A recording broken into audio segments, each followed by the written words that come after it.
7:36 de la tarde y como decíamos antes de la pausa comercial estamos conversando con Marcelo Sánchez, él es gerente general de la Fundación San Carlos de Maipo. Estábamos hablando del narcotráfico y de cómo, en el fondo un poco a raíz de estos casos de balas locas que han afectado tanto a menores de edad como a otras personas al interior de sus casas cuando no tenían absolutamente nada que ver. Quería preguntarle, Marcelo, ¿por qué cree usted o qué cosas tal vez facilitan que en Chile se haya asentado el narcotráfico? Sí. A ver, yo creo que, y no es solo en Chile, en todas partes del mundo el narcotráfico lo que va detectando son las brechas en materia de exclusión social que hay en un territorio específico. Ellos como estrategia primero llegan son la mano en el territorio. Ese es el concepto que se utiliza porque finalmente ellos proveen de aquello que el Estado no está proveyendo, de transporte, de becas escolares, de ingresos. Le pagan a la señora porque guarde la droga, le pagan 60.000 pesos porque lo dejen en un rinconcito de su departamento.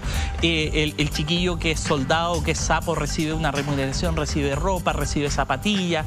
El chico que se dedica al sapeo también recibe una remuneración. Entonces va llenando de oportunidades donde el Estado ya renunció hace rato. Va llenando de oportunidades donde el Transantiago ya no llega después de las 4 de la tarde, entonces el narco presta los vehículos cuando hay alguna emergencia. Pero toda esa buena onda que tiene el narco inicialmente, cuando empieza la disputa territorial cambia. Y en esa disputa territorial saca las armas, saca el control territorial, se pelean entre bandas, etc. Y lo más peligroso es que en el último tiempo, este control territorial que antes uno veía el típico en la zona de la esquina, las zapatillas colgando, que la gente podía encontrar la droga en un sector, ya hoy día el uso de plataformas electrónicas, el uso del WhatsApp, etc., ha ido fortaleciendo este tránsito del narcotráfico en otros lugares. Y las disputas territoriales hoy día se ponen mucho más agudas. El marcar el territorio para el narco es mucho más importante y por eso que estamos viendo fuegos artificiales de manera permanente, por eso que estamos viendo balas locas, por eso que estamos viendo el uso destemplado de las armas. Mientras haya exclusión social, mientras el Estado no asuma el rol de poder acercar a la ciudadanía la serie de beneficios, de derechos sociales, de servicios que requieren para poder fortalecer su cohesión social, es muy difícil que le podamos ganar la batalla al narcotráfico. Adicionalmente, hay elementos que fortalecen a nuestro país como un país no solamente de tránsito, sino que de destino. Y además tenemos para poder estructurar una oferta cuando, por ejemplo, el uso de precursores químicos que se requieren para los laboratorios es bastante libre en nuestro país. Está regulado de manera muy básica porque evidentemente esto es un país minero y tiene muchas condiciones sobre las cuales la regulación de aquellos mismos precursores que se utilizan para la fabricación de droga es mucho más básica. Entonces, lo que sucede es que la droga viene no solamente con droga desde afuera, viene con el cocinero, viene con aquel que va a montar el laboratorio, que hace uso de una legislación que es más laxa en materia de la disposición de los precursores, desarrolla droga sintética y se crea también como un exportador neto de droga. Fíjate que nosotros hoy día, entre la droga que está entrando a Estados Unidos o que ha entrado a Europa desde puertos chilenos, estamos transformándonos en el tercer destino de origen después de Brasil y de Colombia. Eso es tremendamente grave. Si nosotros hoy día estamos en una incautación promedio de alrededor de 20 toneladas en materia de cocaína y de droga sintética, que claramente el clorhidrato de cocaína es la más fuerte de todas, estamos hablando de que por cada kilo que se incauta entran en el país 2 kilos más. Y eso significa que el mercado potencial puro son alrededor de 70 toneladas de droga que se patea 20 veces. El concepto de patear es que la droga va perdiendo pureza desde un 90% hasta llegar al 2% porque la mezclan con muchas otras cosas hasta llegar al dispositivo de la pasta base.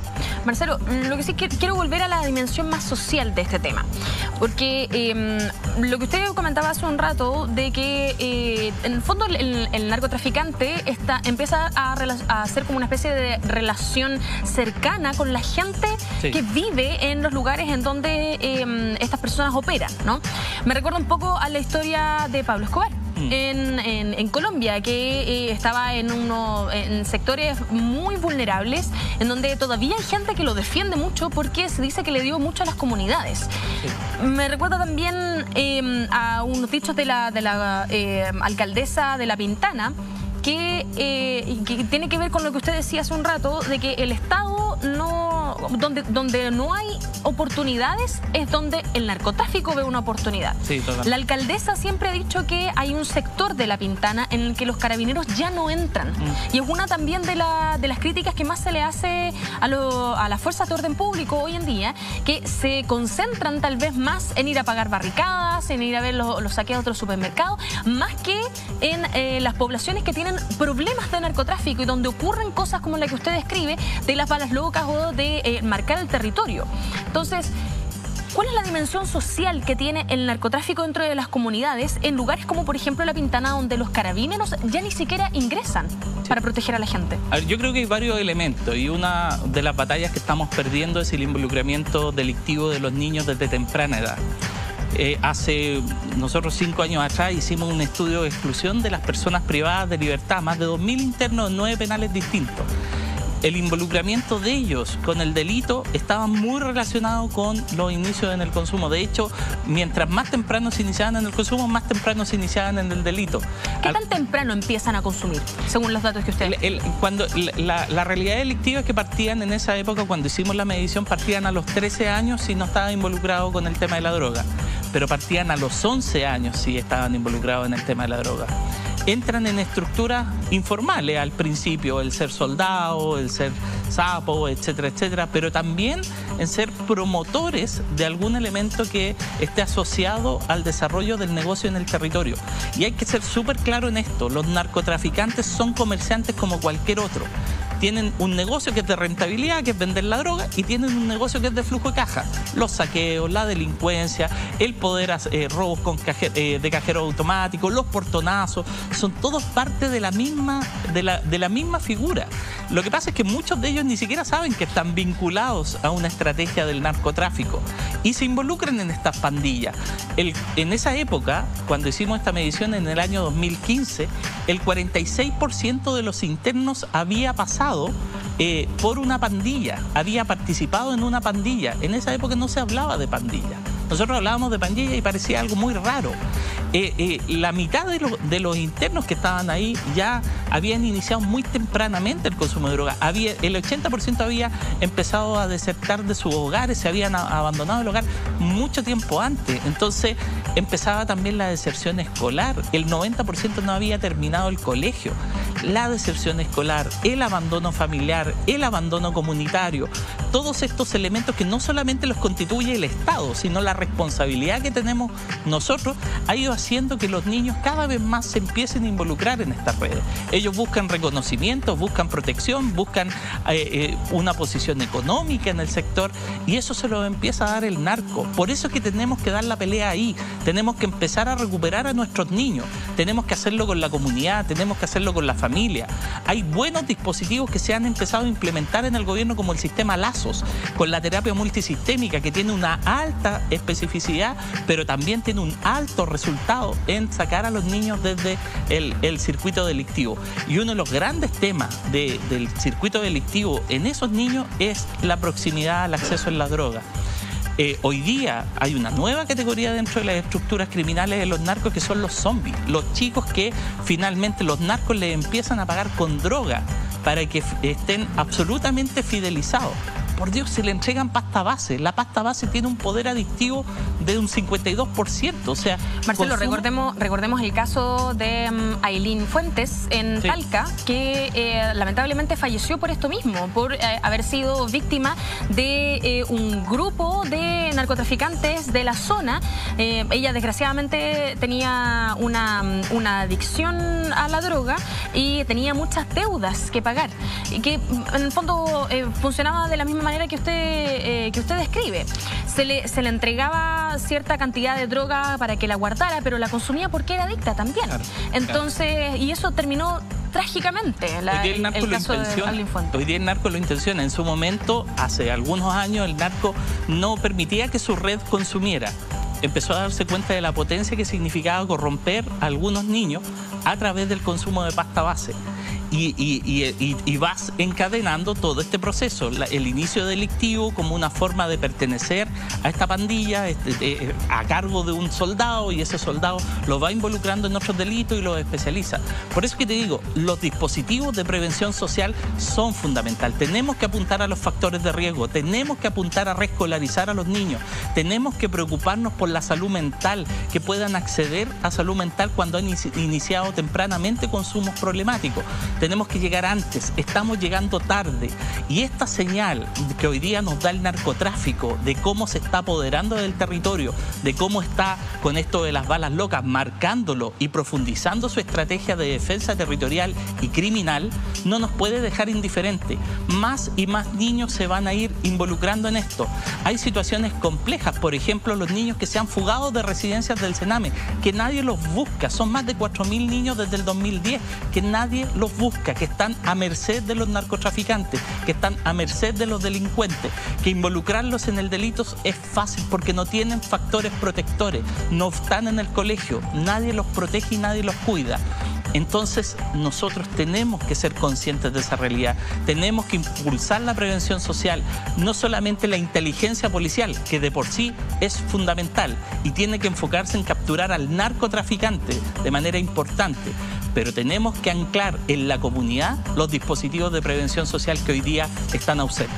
Marcelo, pero considerando el escenario actual en el país, se ha hablado muchísimo de desigualdad y está más que claro dentro de la sociedad que en realidad Chile desgraciadamente es un país desigual.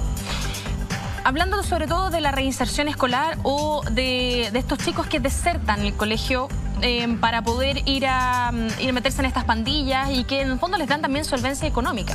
¿Cómo se puede convencer a un niño, sabiendo la desigualdad que existe en el país, sabiendo la falta de oportunidades? ¿Cómo se puede convencer a un niño de que continúe con su escolaridad, de que termine el colegio y después estudie una carrera versus meterse en una pandilla que le da solvencia económica enseguida?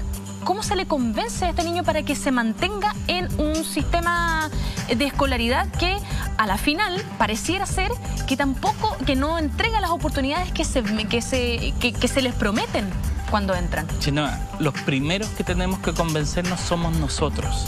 Porque cuando tú tienes un niño que es conflictivo, que es problemático, que ha andado con el consumo o que se metió alguna vez y quieres que se reescolarice, la comunidad escolar es la primera en levantar la alerta y decir no queremos a ese niño acá al lado. Cuando nosotros vemos el niño complicado en el barrio, lo primero que queremos es que se lo lleven preso.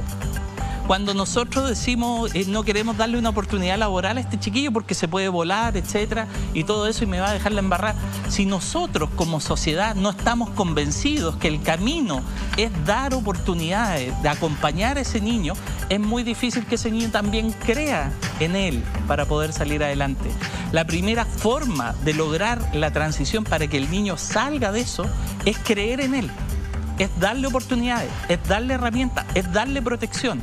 Si nosotros claudicamos en eso, si no somos capaces de abrir las escuelas, si no somos capaces de abrir nuestras familias, nuestras comunidades, si no empezamos a acoger al niño, si cuando pasamos por el lado solo nos interesa estigmatizarlo, pero no nos hacemos cargo de esa realidad.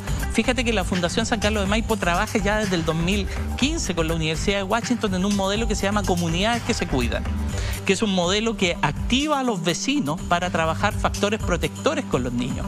Y se crean consejos comunitarios, involucramiento con los jóvenes, y ya la señora que antes en la esquina era la señora, la vieja zapa que reclamaba contra el niño, se transforma en un agente comunitario y va a la escuela y se preocupa porque ese niño no está escolarizado. Y a veces no encuentra una familia, pero encuentra una comunidad que está dispuesta a hacerse cargo. Ese es el camino.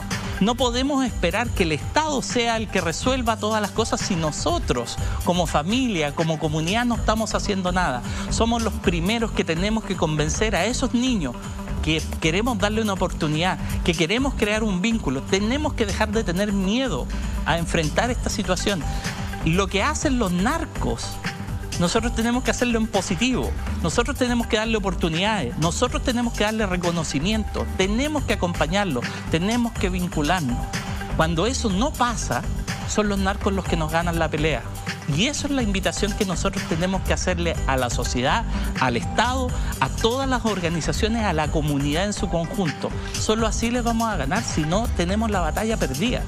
Y esa batalla tenemos que darla. No podemos estar reclamando por abusos en una sociedad que quiere una nueva sociedad sobre los hombros de aquellos que son abusados todos los días, aquellos que son marginados, aquellos que son excluidos. La única forma de poder cambiar nuestra sociedad es entender que aquellos que están en los márgenes tienen que estar en el corazón de la política pública. Marcelo, entendiendo que una parte de la responsabilidad obviamente recae sobre la sociedad, pero también recae sobre el Estado. ¿Ustedes han visto la voluntad del Estado de legislar o de avanzar en proyectos que efectivamente intenten erradicar todo lo que está ocurriendo? Yo creo que aquí hay varios elementos. Efectivamente ha habido una intención de poder avanzar en ciertos elementos institucionales. En la ley de garantía, el proyecto de servicio de protección se ha ido perfeccionando en algunos aspectos y falta mucho todavía por desarrollar. Pero lo fundamental se juega en las políticas públicas en el barrio, se juega en lo local. Nosotros no podemos tener políticas centralizadas. La realidad de cada barrio es muy distinta.